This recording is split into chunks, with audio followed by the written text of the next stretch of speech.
Hi, I'm Alfred Edmond Jr. of The Grown Zone with part 3 of our video series, Grown Love and Money, Protect Yourself at All Times. Today we're talking about the concept of stranger, dependent, or partner.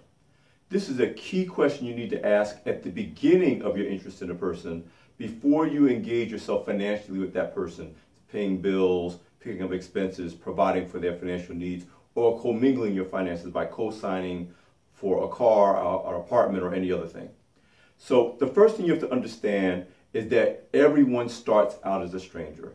No matter how long you've been acquainted with them, no matter how strongly you feel about her and how attracted you are to each other, you are strangers. And this is a very important concept in the Grown Zone, that you can't stop being a stranger overnight.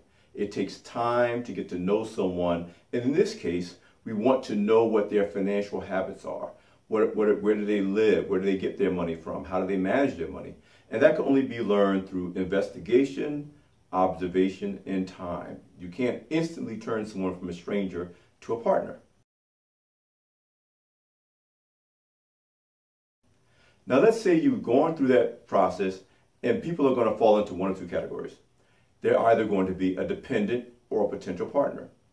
You know the person's a dependent if they are in a relationship where they are expecting you to provide for the vast majority of the financial needs. In fact, we're talking about an adult dependent, a person who has all the adult freedoms and responsibilities of being adult, but they are really accustomed to someone else picking up the tab. Their parents, their boyfriends, their girlfriends, their ex-wife, their ex-husband, their friends.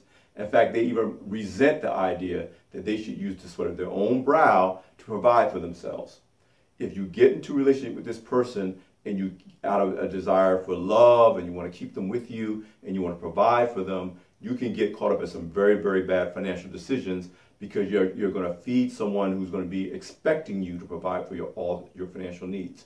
And of course, if the relationship doesn't work out, they don't feel like they owe you anything, but you may feel very, very bitter and resentful of what you feel you provided to the relationship.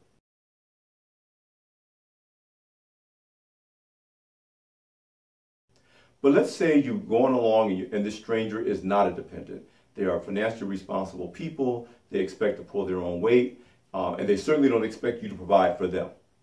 Now you have to check to see if they are a partner. Now, just because a person is financially responsible doesn't mean that you guys can be partners. Now you have to check to see if you have common values, common financial goals. Can you talk about money? Can you manage money effectively? If you can, you have a potential partnership, and it may be safe to move forward.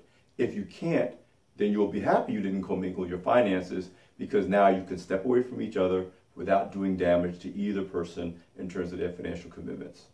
So this is why it's so key to understand early in a relationship whether a person's a stranger, a dependent, or a partner.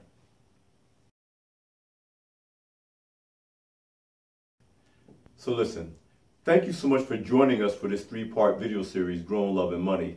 But obviously there is so much more that you can learn, and we can teach you about how to make smart decisions with your money for healthy relationships, and how to make smart, healthy relationship decisions so you can protect your money. What you want to do is you want to look at the link below, and you want to join us for the Grown Love and Money online training that we'll be doing right here on the web to help you learn the lessons that you need to learn, come up with the guidelines you need to have so you can make smart decisions with both your love and your money.